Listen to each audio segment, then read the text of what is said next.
everybody, and welcome to From Shambles to Shambhala. We're inside today. We've just started moving into fall here in Victoria, and the weather's got a bit colder and a bit windier. So we're just doing this at home today. It's also a reminder for all of us that we are now moving into that time when we move into what Richard calls evanescence, where we start pulling back, the leaves are falling from the trees, and we start to really get centered on what truly matters for us. And that brings me into some of the energies that are taking place at the moment. And last month I talked about the Venus retrograde motion, and she has now just returned to where she was when she turned retrograde in the 29th gene key, and she went into the underworld to review what's happened in her last 8-year journey, to now reset and begin a new 8-year journey, which is where we are right now. So this is about completing all of the old aspects of us that are done with and what we've outgrown, including people, work, habits, even pastimes that we now want to move forward and look into the future for the next 8 years and what we truly want to co-create. Now, we've got some really powerful energies through this month of October, and this week, just coming into the solar eclipse, Pluto turned direct on Tuesday, Wednesday. Pluto, hovering right at the end of Capricorn, is now going to move into Aquarius, and then it's going to go back one more time, back into Capricorn, to make sure Pluto has eked out all of the old energies that need to be set free. And then on Thursday, Mars moves into Scorpio, which is one of its ruling planetary positions. So again, we're going to see an upthrust of energy. We're going to feel an activation of energy as Mars makes that shift. And that will lead us into the solar eclipse, which is taking place on Saturday, the 14th. It is what's called an annular solar eclipse. Currently the moon is at its furthest distance from the earth, and so it doesn't quite blot out the sun. And so what happens is, if you're completely aligned with it, you will have this beautiful image of a ring of fire around the moon where the sun has not quite been obliterated. Now, unless you're aligned with that precisely, you won't see that ring of fire. It actually comes onshore on the west coast, close to Portland, about 9 to 9:15 a.m. on Saturday. So it then tracks southeast and comes out through Texas.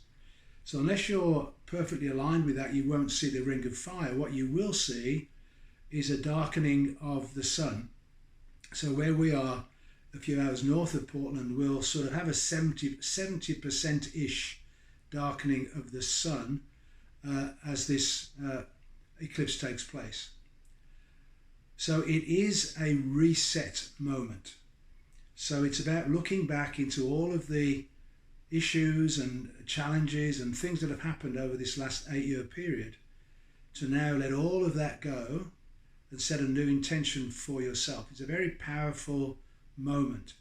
So between watching this Shambles to Shambhala and that time on Saturday, the actual eclipse, new moon, is taking place at 10:55 a.m. on Saturday morning. So this is a great opportunity then to reset yourself for the next phase of your life. And then much later in October, October the 28th, we have a partial lunar eclipse. Now that is taking place in this axis that I just need to explain a little bit. That the eclipses take place when the nodes of the moon are aligned with the new moon and full moon. And so recently, the nodes of the moon moved into the Aries Libra axis. So this solar eclipse on the 14th is the energy of Aries, which is all about me and my needs. And the Libra axis with that is all about the needs of the other. So part of this intention you're setting for this new moon is how do I manage my life in such a way that I meet my own needs while meeting the needs of the other people in my life? It's finding this balance and harmony and peace in those relationships. Now, the nodes of the moon move backwards through the signs. So they've just moved out of the Taurus-Scorpio axis. But because of the nature of the alignment, when we come to that lunar eclipse at the 28th of October, then there's a residual connection back into that Taurus-Scorpio axis. So that full moon is going to take place at 5 degrees of Taurus. And so we're having this final residue, this final fling, this last hurrah of that Scorpio-Taurus axis. And we've been in that profile for the last 18 months. And it's all about the revealing of the truth. And it is a financial axis. It's about stability. Taurus really wants a stable home, a stable financial situation. And the other end of that Scorpio axis is the revealing of all the hidden stuff around money, around corruption, around secret sexuality and all of that sort of stuff. So I'm feeling really strongly with Mars moving into Scorpio this week and that lunar eclipse taking place on the 28th of October, that we're likely to be seeing some very significant revelations taking place during this time, coming to culmination on that 28th of October. Now that takes place in the 28th gene key. And the 28th gene key is all about having to face the deepest fears that we need to. And it often includes death and dying and our own mortality. Well, when we see with what's happening taking place on the planet right now, there's a tremendous opportunity for us to drop into that space of fear. What we need to realize and understand is at the same time as all of this really sad, disappointing stuff is happening on the planet, that there's a tremendous increase in energy coming in from solar ejections coming through the sun, great cosmic rays coming down into the earth, and the Schumann resonance of Mother Earth herself going up to unprecedented values. So we have this opportunity when we go deep inside to really connect to these higher frequency energies.